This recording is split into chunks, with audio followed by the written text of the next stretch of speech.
जुनेजोळे परिसरात पिस्टलचा दाग दाखवत एका महिलेवर अत्याचार. आझादनगर पोलिसांकडून रिव्हॉल्व्हरसह आरोपी ताब्यात. अफवांवर विश्वास ठेवू नये, पोलीस अधीक्षक संजय बारकुणे यांचे आवाहन.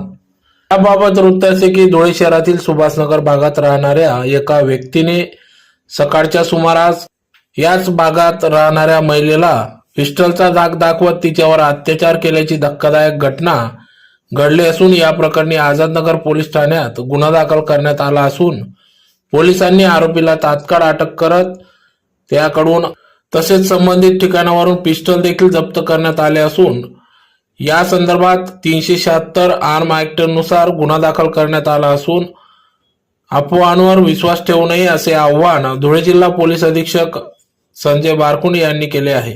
आझादनगरला एका घटनेमध्ये आपण 376 आर्म्स ऍक्टचा एक गुन्हा दाखल केला आहे. आम्ही आरोपीला ताब्यात घेतलेला आहे व जे यामध्ये वापरले हत्यार देखील ताब्यात घेतलेला आहे. आम्ही फिक्स पॉईंट लावलेले आरसीपी त्या ठिकाणी लावलेले आहे. मी सर्व बांधवांना या ठिकाणी विनंती करतो, धुळेकरांना विनंती करतो की आपण कुठल्या अफवावर विश्वास ठेवू नये. हे तात्कालिक कारण आहे, दोघांमधलं कारण आहे. याला कुठल्याही जाती रंग देण्याचा प्रयत्न करू नये आणि आपण शांतता राखण्याचं मी आपल्याला आवाहन करत आहे.